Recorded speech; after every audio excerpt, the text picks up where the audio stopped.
ഷാബു പ്രസാദ്, ശാസ്ത്ര നിരീക്ഷകൻ, നമുക്കൊപ്പം ചേരുന്നു. ശ്രീ ഷാബു പ്രസാദ്, നമ്മളെല്ലാവരും ആകാംക്ഷയോടെ ദിവസങ്ങളായി കാത്തിരിക്കുന്നതാണ് ഈ മടക്കയാത്ര. അത് ഇതുവരെയുള്ള ഘട്ടങ്ങൾ സുരക്ഷിതമാണ്. ഈ പേടകം വേർപെട്ട് കഴിഞ്ഞു, ഇനി ഭൂമിയിലേക്കുള്ള യാത്രയാണ്. നിശ്ചയിച്ച ക്രമീകരണം അനുസരിച്ച് വരും.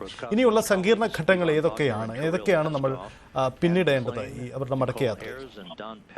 അതായത് ഒരു സ്പേസ് ട്രാവലിലെ ഏറ്റവും റിസ്കി ആയിട്ടുള്ള ഏറ്റവും പ്രധാനപ്പെട്ട ഒരു ഘട്ടമാണ് ഇനി വരാനുള്ളത്. അതായത് തിരികെ അന്തരീക്ഷത്തിലേക്ക് പ്രവേശിക്കുന്ന ആ ഘട്ടമാണത്.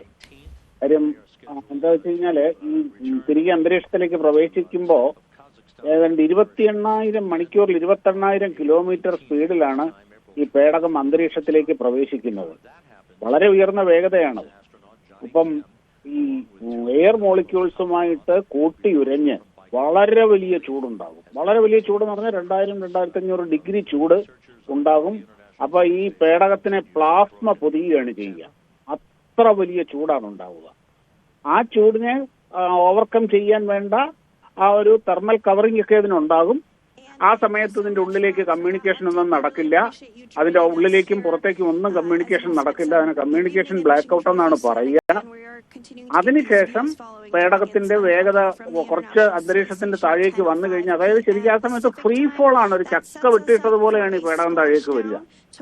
അതിന്റെ പേടകത്തിന്റെ മുകളിലുള്ള ഒരു ക്യാച്ച് തുറന്ന് പാരച്യൂട്ട് വിടർന്ന് പിന്നീട് ആ പാരച്യൂട്ടില് തൂങ്ങി ആടിയാണ് ഈ പേടകം കടലിലേക്ക് ഇറങ്ങുന്നത്. ഈ ഘട്ടമാണ് ഒരു സ്പേസ് ട്രാവലിലെ ഏറ്റവും അപകടം പിടിച്ച 2 ഘട്ടങ്ങൾ. ഒന്ന് അതിന്റെ വിക്ഷേപണത്തിന്റെ സമയമാണ്, മറ്റൊന്ന് ഈ റീ എൻട്രി ടൈമുമാണ്. ഇതാണ് ഏറ്റവും അപകടമുള്ള സമയം. കാര്യം പണ്ട് 2003 കൊളംബിയ ഡിസാസ്റ്റർ ഉണ്ടായത്, കൊളംബിയ സ്പേസ് ഷട്ടിൽ തകർന്നു പോയത് ഇതേപോലെ റീ എൻട്രി സമയത്താണ്. ആ റീ എൻട്രി സമയത്ത് അതിന്റെ 1-2 ഹീറ്റ് ഷീൽഡുകളുടെ ടൈൽസ് ഉണ്ടായിരുന്നു, അത് ഇളകിപ്പോയിരുന്നു.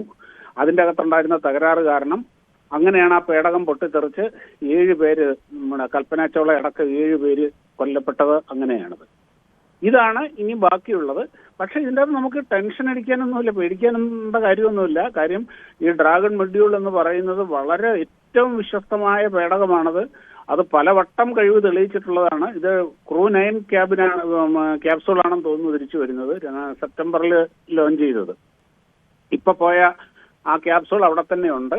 അതിൻ്റെ അകത്ത് അടുത്ത ബാച്ച് തിരിച്ചു വരും.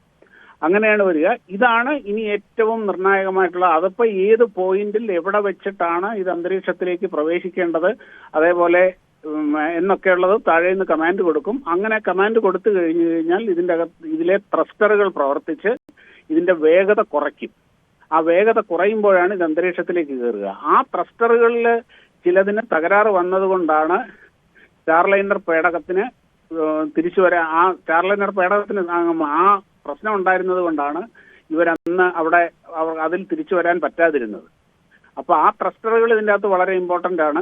ആ ത്രസ്റ്ററുകളെല്ലാം വേണ്ട ത്രസ്റ്ററുകൾ പ്രവർത്തിച്ച് പേടകത്തിന്റെ സ്പീഡ് കുറച്ച് അന്തരീക്ഷത്തിലേക്ക് പ്രവേശിക്കുക. ആ പ്രവേശിക്കുന്ന ഘട്ടം ഒരു 3-4 മിനിറ്റ്, അത് ഏറ്റവും ക്രൂഷ്യലായിട്ടുള്ള കാര്യമാണത്.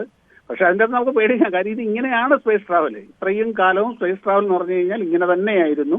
ഒരേ ഒരു പ്രാവശ്യം മാത്രമേ ഈ ഹീറ്റ് ഷീൽഡിന് പ്രശ്നമുണ്ടായി അപകടം സംഭവിച്ചിട്ടുള്ളൂ.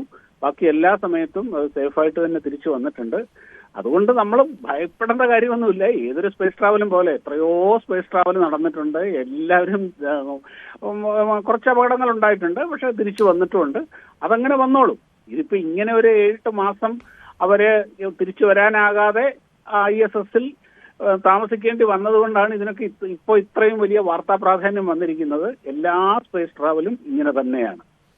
ഓക്കെ, അതുകൊണ്ട് തന്നെയാണ് താങ്കൾ സൂചിപ്പിച്ച് തന്നെയാണ് അതിൻ്റെ ഒരു കൗതുകവുമുള്ളത്. കാരണം ഇത്ര അധികം നാൾ, ഒരു 8 ദിവസത്തെ പര്യവേഷണത്തിന് പോയവർ 9 മാസം അവിടെ കുടുങ്ങിപ്പോയി പല കാരണങ്ങൾ കൊണ്ടും എന്നതാണ് അവസ്ഥ.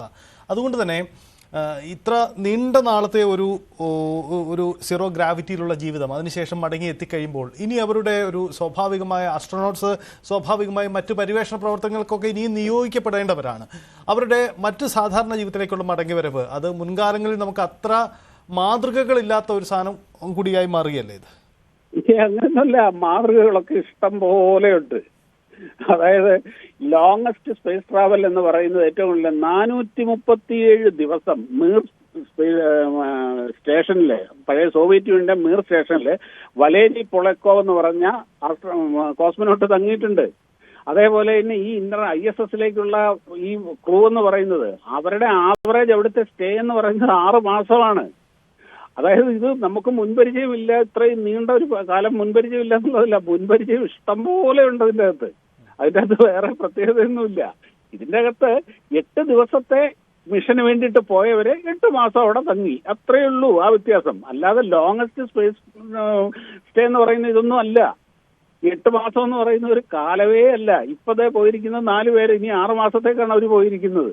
അതുപോലെ ചൈനയുടെ സ്പേസ് സ്റ്റേഷൻ ഉണ്ട്, അവിടെ എത്രയോ നാളായിട്ട് ആൾക്കാർ അവിടെ ഉണ്ട്. ഇത് പറഞ്ഞില്ലേ, ഇത് വന്ന് ഇതിന് അണ്ടമാനം ഹൈപ്പ് കിട്ടിയത് കൊണ്ടാണ് നമുക്ക് ഇങ്ങനെയൊക്കെ ഉള്ളത്. നമ്മൾ മാതൃകകളില്ലാഞ്ഞിട്ടല്ല, നമ്മൾ ഇതിനു മുമ്പ് ഇതുപോലുള്ള ഇങ്ങനെ ടെക്നിക്കലായിട്ടുള്ള സ്പേസ് ടെക്നോളജിയിൽ ഇതുപോലുള്ള കാര്യങ്ങൾ ഇങ്ങനെ ചർച്ചയായിട്ടില്ല. അതുകൊണ്ടുള്ള കൗതുകമാണ് ഇതിൻ്റെ അകത്തുള്ളത്. അതുപോലെ തിരിച്ചു വന്നു കഴിഞ്ഞാൽ നിങ്ങൾ പറഞ്ഞത് ശരിയാണ്. കാര്യം സീറോ ഗ്രാവിറ്റിയിൽ ഇത്രയും നാൾ കഴിയുമ്പം ശരീരം പുതിയ ഈ സിസ്റ്റവുമായിട്ട്, നമ്മുടെ ഈ ഗ്രാവിറ്റി സിസ്റ്റവുമായിട്ടൊന്ന് അഡ്ജസ്റ്റ് ചെയ്യാൻ കുറച്ച് സമയമെടുക്കും. അതിന് കുറേ ദിവസങ്ങളെടുക്കും.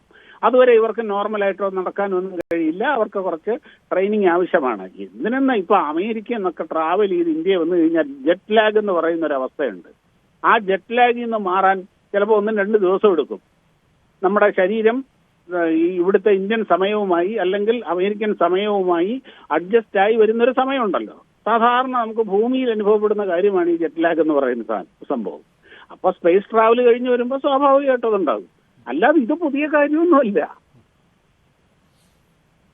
വളരെ നന്ദി ഷാബു പ്രസാദ്. എന്തായാലും ഏറെ ആകാംക്ഷയോടെ, ഒരുപക്ഷെ മുമ്പും ഉണ്ടായിട്ടുള്ള സ്പേസ് ട്രാവലുകൾ നിരവധി ഉണ്ടെങ്കിലും സുനിത വില്യംസിൻ്റെയും സംഘത്തിൻ്റെയും മടക്കി യാത്രയ്ക്ക് ഏറെ കൗതുകമുണ്ട്, ആകാംക്ഷയുണ്ട്. അതിന് പല കാരണങ്ങളും ഉണ്ടായിട്ടുമുണ്ട്. എന്തായാലും എല്ലാവരും ആകാംക്ഷയോടെ കാത്തിരിക്കുകയാണ്. ഇന്ത്യൻ സമയം നാളെ പുലർച്ചെ അവർ 3:37 ടൈം, അതാണ് പ്രതീക്ഷിക്കുന്നത്, ഫ്ലോറിഡ തീരത്ത് സ്പ്ലാഷ് ഡൗൺ ചെയ്യും.